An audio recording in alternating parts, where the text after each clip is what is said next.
नमस्कार दोस्तों, स्वागत है आपका आपके अपने चैनल एयरफोर्स एग्जाम पेपर में। दोस्तों आज की इस वीडियो में हम लोग बात करने वाले हैं इंग्लिश के मॉक टेस्ट के बारे में, जिसमें आपको 20 क्वेश्चन मिलेंगे और आपको मेरे साथ साथ इस प्रैक्टिस सेट को सॉल्व करना है और कमेंट बॉक्स में बताना है कि आज आपने कितना स्कोर कर लिया है। तो चलिए स्टार्ट करते हैं आज का वीडियो।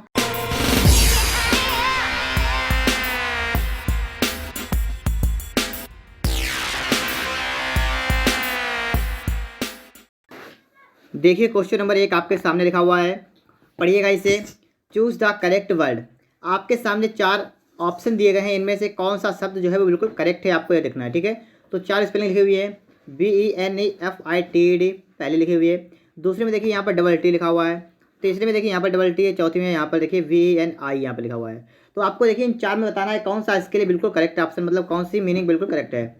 तो इसकी ऑप्शन नंबर ए वाला, ठीक है, लिखा है बेनिफिटेड, ये इसकी बिल्कुल करेक्ट मीनिंग है। और इसका आंसर क्या होगा, इसका मतलब होता है लाभान्वित, ठीक है। इसका मतलब क्या होता है, लाभान्वित, क्योंकि बेनिफिट का मतलब होता है लाभ, तो इसे कहेंगे लाभान्वित, ठीक है। तो ऑप्शन में ए इसका करेक्ट हो गया है। दूसरे के देखते हैं हम लोग क्या होगा, fill in the blank with correct article. आपको यहाँ पर करेक्ट आर्टिकल के साथ यहाँ भरना है कि मतलब यहाँ पर आप लोग कौन सा आर्टिकल करेक्ट भरेंगे। Kashmir is Switzerland of India. देखिए मैं आपको एक उदाहरण दे रहा हूँ, जैसे आप लोग जानते हैं कि camel is the ship of dessert, मतलब ऊँट को रेगिस्तान का जहाज कहा जाता है, तो उसमें क्या आता है, camel is the ship of dessert. तो उसी प्रकार यहाँ देखेंगे कि कश्मीर को भारत का स्विट्जरलैंड कहा जाता है, तो कश्मीर इज होगा द स्विट्जरलैंड ऑफ इंडिया, ठीक है दोस्तों। तो यहाँ पर द हमारा बिल्कुल करेक्ट ऑप्शन होगा, Kashmir is the Switzerland of India. इसके बाद देखिएगा नंबर 3 देखते हैं हम लोग। यहाँ पर नंबर 3 में कहा गया है कि identify the antonym of the given word. आपको जो दिया गया शब्द है इसका आपको बताना है एंटोनिम क्या होगा। इसके लिए लिखा गया ऑडियस। ऑडियस का मतलब होता है घिनौना या अप्रिय, ठीक है, घिनौना या अप्रिय। तो इसका आपको बताना है विपरीत क्या होगा, तो इसका विपरीत जाएगा प्लीजेंट। प्लीजेंट का मतलब होता है सुहाना या सुहावना, ठीक है, सुहावना कह सकते हैं इसे हम। अगर बात की जाए फैमिलियर का मतलब क्या होता है, तो फैमिलियर का मतलब होता है जाना पहचाना। अब देखिए सी में लिखा इनसिग्निफिकेंट। एक इनसिग्निफिकेंट का मतलब क्या होता है, निरर्थक, ठीक है, निरर्थक मतलब बेकार का कार्य। और लिखा है कैकोफोनी। कैकोफोनी का मतलब होता है बेसुरापन। तो इसका राइट ऑप्शन कौन सा हुआ, ऑप्शन नंबर बी वाला। समझ गए होंगे आप लोग। इसके बाद देखिएगा नंबर 4। नंबर 4 में क्या कहा गया है इसे पढ़िएगा और उसके बाद में इसका आंसर करिएगा कौन सा ऑप्शन इसके लिए करेक्ट ऑप्शन हो जाएगा, ठीक है दोस्तों। तो वो देखिएगा यहाँ पर कौन सा इसके लिए करेक्ट ऑप्शन हो जाएगा। क्या लिखा हुआ आपके लिए, लिखा हुआ है कि इफ़ दिस इंटरप्रिटेशन और लिखा हुआ है is held valid then the states are dash लगा हुआ है, मतलब आपको यहाँ भरना है of power to plan implement and monitor their schemes. अब आपको यहाँ देखना है कि यहाँ पर आप लोग क्या भरेंगे। तो यहाँ पर आपका भरा आएगा ऑप्शन डी वाला, लिखा है क्या लिखा हुआ है, डाइवेस्टेड, ठीक है।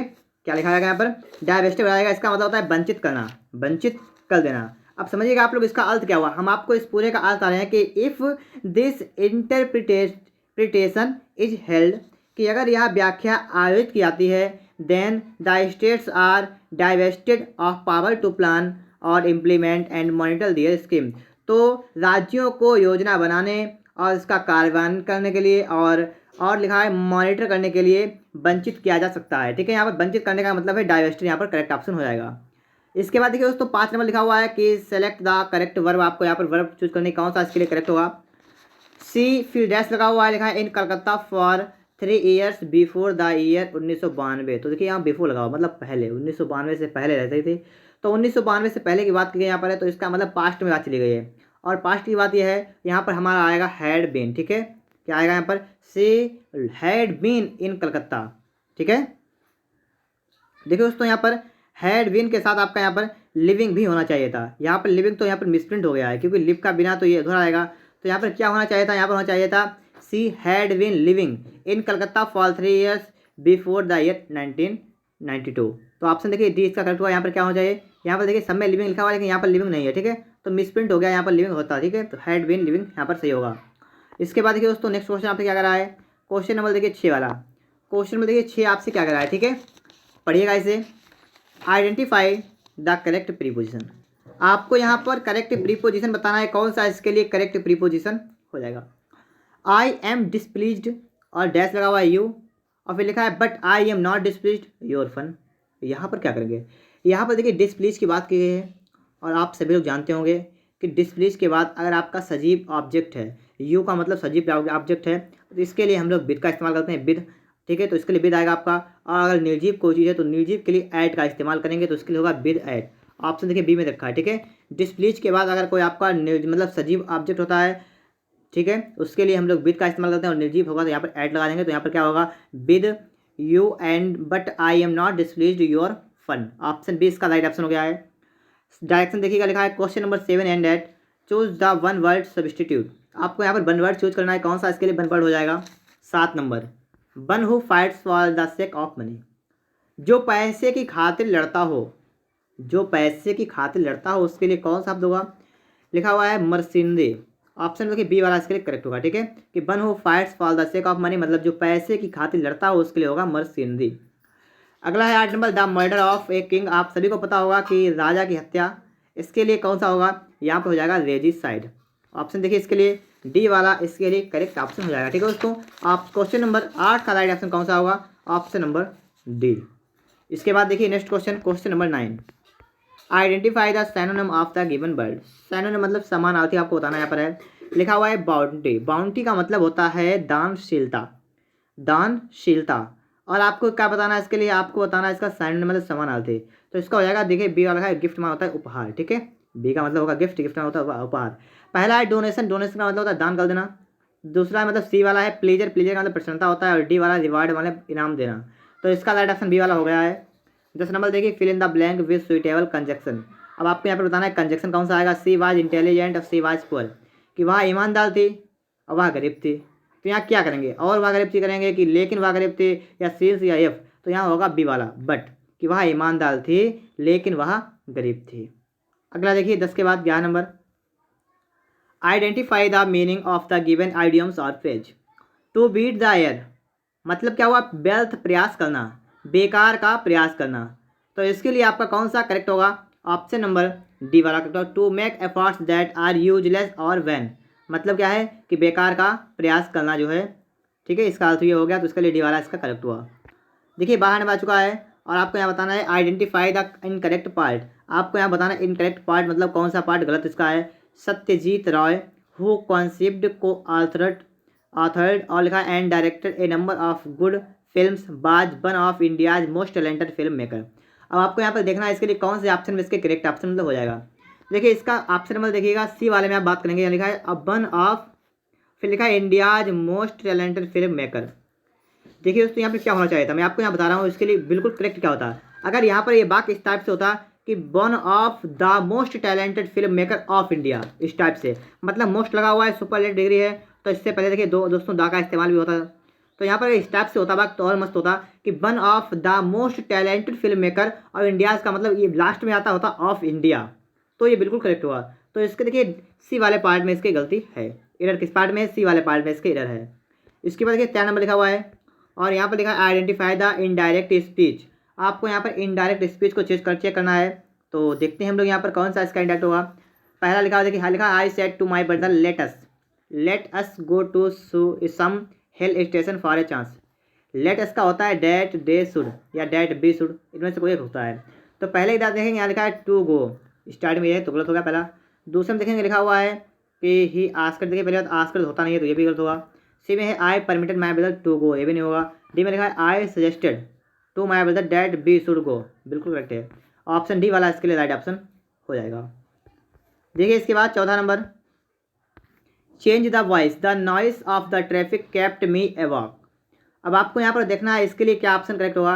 पहला वाला बनाया गया है कि आई रिमेंड अवॉक। देखिए रिमेंड की कहीं पर बात यहाँ पर नहीं की गई, तो यहाँ पर रिमेंड तो आपका नहीं होगा। बी में है आई वाज केप्ट वॉक, लिखा है WAKING वॉकिंग, ये तो देखिए स्पेलिंग यहाँ गलत है, ये भी गलत होगा आपका। सी में लिखा हुआ I was kept awake by the noise of the traffic, और डी में लिखा है the traffic kept me awake by the noise, और लिखा है the noise of the traffic. इतना पूरा है आपका ये कल था, तो ये पूरा पीछे आएगा आपका। तो ऑप्शन देखेंगे इसका सी वाला इसके लिए करेक्ट हुआ। ठीक है, सी वाला इसके लिए राइट ऑप्शन करेक्ट ऑप्शन हो गया है।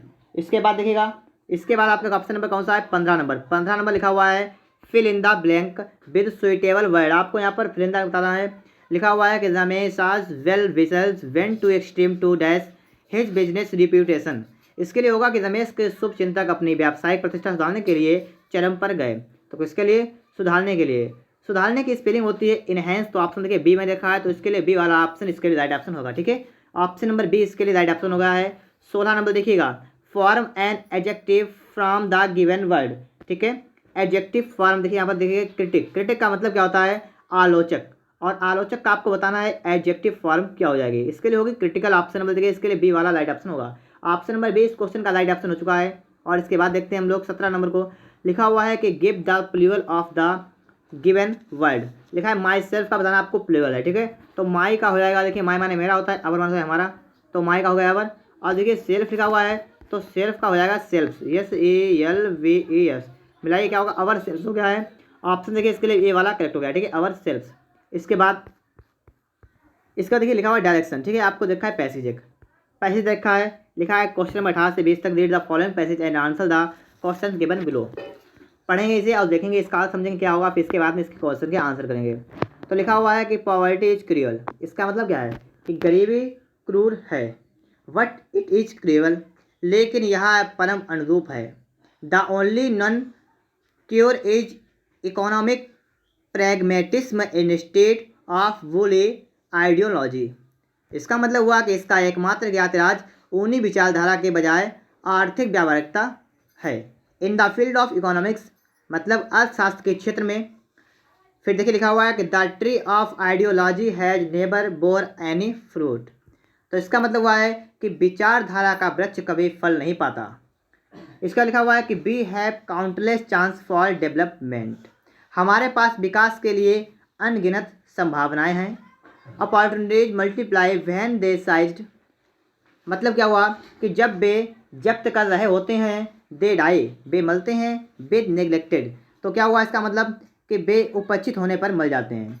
बी है ब्रेली, और लिखा है कि tapped our immeasurable potential for growth. इसका मतलब क्या हुआ कि हमने विकास की अपनी असीम क्षमता को बमुश्किल ही उपयोग किया है।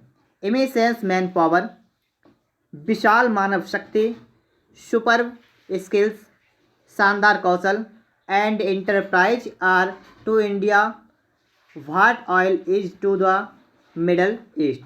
इसका मतलब क्या हुआ कि शानदार कौशल और उद्यम भारत के लिए है। और लिखा हुआ है कि जो कहाँ पर है, oil is to the middle east, मतलब क्या है कि जो मध्य पूर्व में तेल है। इसके बाद the only different is that, की मतलब केवल भिन्नता यह है कि the oil will be depleted one day, कि जो तेल जो है वो एक दिन खत्म हो जाएगा। But our human resources will never be, लेकिन हमारा मानव संसाधन कभी भी नहीं होगा। अब देखते हैं हम लोग यहाँ पर लिखा हुआ है क्वेश्चन नंबर 18 को पढ़िएगा। यहाँ पर लिखा हुआ है, देखिए यहाँ पर ये लिखा हुआ है 18 नंबर कि which of the following is most opposite in meaning the word deplete as used in the passage. मतलब क्या हुआ कि डिप्लीट जो आपका शब्द देखा है इसका अपोजिट क्या होगा, तो आपको यहाँ देखना है। इसके लिए आपके लिए 4 ऑप्शन आपको रखे हैं। डिप्लीट का मतलब होता है कम कर देना, और इसका अपोजिट हो जाएगा ऑप्शन बी। ठीक है, बी लिखा है रिग्नेरेट, रिग्नेरेट का मतलब क्या होता है नैतिक सुधार लाना, तो इसके लिए अपोजिट होगा रिग्नेरेट। इसके बाद देखिए 19 नंबर आपके सामने आ चुका है, और यहाँ देखिएगा आपके लिए ऑप्शन देखें, यहाँ पर है 19 नंबर, यहाँ लिखा हुआ है ऑप्शन यहाँ पर देखें हैं। लिखा है विच of the following is most nearly the same in the meaning of a word woolly.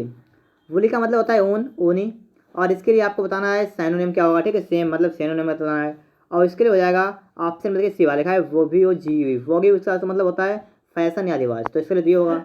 और आपका देखिए लास्ट क्वेश्चन है क्वेश्चन नंबर 20, इसमें कहा कि according to author ideology in the context of economics, और यहाँ पर इसके लिए क्या होगा। ठीक है, मतलब अर्थशास्त्रीय विचारधारा के अनुसार क्या यहाँ पर बिल्कुल करेक्ट होगा, तो इसका होगा राइट ऑप्शन ऑप्शन बी वाला। बी में आपको दे रखा है कि हैज बैरली यील्डेड एनी रिजल्ट, मुश्किल से किसी परिणाम का मुकाबला करना, इसका लेखक के अनुसार जो है इसका अर्थशास्त्रीय विचारधारा है। ठीक है, कि मुश्किल से किसी परिणाम का मुकाबला करना। इस प्रकार से दोस्तों हमारे 20 क्वेश्चन सॉल्व हो गए हैं। अगर आपको वीडियो पसंद आया है तो वीडियो को आप लोग लाइक कर दीजिएगा, और अगर आप चैनल पर नए हैं चैनल को सब्सक्राइब करके बेल आइकन को भी प्रेस कर लीजिएगा। और अगर आपको किसी भी चीज़ के प्रैक्टिस चाहिए, इंग्लिश या मैथ के या रीजनिंग या लागत प्रैक्टिस चाहिए, तो आपको हमारे चैनल पर मिल जाएंगे। मिलते हैं नेक्स्ट वीडियो में। वीडियो देखने के लिए आपका बहुत बहुत धन्यवाद।